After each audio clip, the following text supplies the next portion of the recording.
ಶುಭೋದಯ ಎಲ್ರಿಗೂ. ಎಲ್ಲರೂ ಆರಾಮಾಗಿದ್ದೀರಾ ಅಂದ್ಕೊತೀನಿ. ಸಾರಿ, ತುಂಬ ದಿನದಿಂದ ನಾನು ವಿಡಿಯೋ ಏನೂ ಅಪ್ಲೋಡ್ ಮಾಡೋಕ್ಕಾಗಿರಲಿಲ್ಲ, ಸ್ವಲ್ಪ ಬ್ಯುಸಿ ಇದ್ದೆ. ಅದಕ್ಕೆ ನಾನು ಇವತ್ತೇನು ತೋರಿಸ್ತಾ ಇದ್ದೀನಿ ಅಂದರೆ ನೋಡಿ, ದಿಸ್ ಇಸ್ ಮೈ ಬ್ರಿಂಜಾಲ್ ಬದನೆಕಾಯಿ ಗಿಡ ಆಯಿತಾ. ನೋಡಿ ಎಷ್ಟು ಹುಳ ಬಂದಿದೆ ನೋಡಿ. ಇದಕ್ಕೆ ನಾನು ಇವಾಗ ಆ್ಯಕ್ಚುಲಿ ನಾನು ಇದನ್ನು ಮತ್ತೆ ಈ ಹುಳ ಹೋಗ್ಸೋಕ್ಕಾಗಲ್ಲ ಅಂತ ಕಟ್ ಮಾಡಿ ಇಟ್ಟಿದ್ದೀನಿ. ಇದು ಮೊದಲು ಆ ಕಡೆ ನಮ್ಮದು ಇನ್ನೊಂದು ಬ್ರಿಂಜಾಲ್ ಗಿಡದ ಜೊತೆ ಇತ್ತು, ಆಮೇಲೆ ತಂದು ಈ ಕಡೆ ಐಸೋಲೇಟ್ ಮಾಡಿ ಇಟ್ಟಿದ್ದೆ, ಯಾಕಂದರೆ ಹುಳ ಬಂದಿತ್ತು ಅಂತ. ಇದಕ್ಕೆ ನಾನು ನೀಮ್ ಸ್ಪ್ರೇ ಮಾಡಿದ್ದೀನಿ, ಆಮೇಲೆ ಏನು ಬೇರೆ ಔಷಧಿಗಳು ಏನೇನೋ ಎಲ್ಲ ಸ್ಪ್ರೇ ಮಾಡಿದ್ದೀನಿ ಹುಳ ಹೋಗಲಿ ಅಂತ. ಬಟ್ ನೋಡಿ, ಏನು ಒಂದು ಚೂರು ಹುಳ ಹೋಗಿಲ್ಲ ನೋಡಿಲ್ಲ. ಅದೇ ಇದು ನೀವು ಮುಂದೆಯಿಂದ ನೋಡಿ, ನೀವು ಮುಂದೆಯಿಂದ ನೋಡಿದ್ರೆ ನಿಮಗೆ ಏನು ಹುಳ ಗೊತ್ತಾಗಲ್ಲ ಆ್ಯಕ್ಚುಲಿ.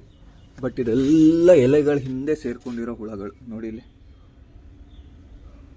ಎಷ್ಟು ಹುಳ ಇದೆ ನೋಡಿ.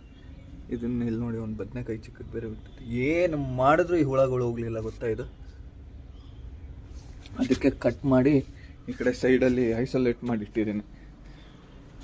ಸೊ ಇದು ಇನ್ನು ಇವಾಗ ನನಗೆ ಆ್ಯಕ್ಚುಲಿ ಇದು ಇನ್ನೊಂದು ಸತಿ ಹುಳಗಳು ಬಂದಾಗ ತುಂಬ ಅರ್ಲಿ ಸ್ಟೇಜಸಲ್ಲೇ ಇದನ್ನು ಕಂಡಿಡಿದು ಇದಕ್ಕೆ ಕೀಟನಾಶಕ ಹಾಕಿ ಏನಾದರೂ ಹಾಕಿ ಹೋಗಿಸ್ಬೇಕು.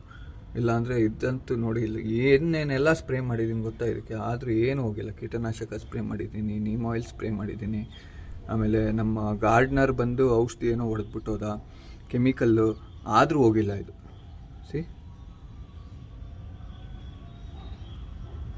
ನಿಮಗೆ ಇದ್ರ ಬಗ್ಗೆ ಏನಾದರೂ ಬದನೆಕಾಯಿ ಬೆಳೆಸಿ ಐಡಿಯಾ ಇದ್ದರೆ ಇದನ್ನು ಹೇಗೆ ಹೋಗ್ಸೋದು ಅಂತ ದಯವಿಟ್ಟು ಕಮೆಂಟ್ ಬಾಕ್ಸಲ್ಲಿ ಕಮೆಂಟ್ ಮಾಡಿ. ನಾನು ಮುಂದಿನ ಸತಿ ಇದು ಬದನೆಕಾಯಿ ಬೆಳೆಸಿದಾಗ ತುಂಬ ಹೆಲ್ಪ್ ಆಗುತ್ತೆ.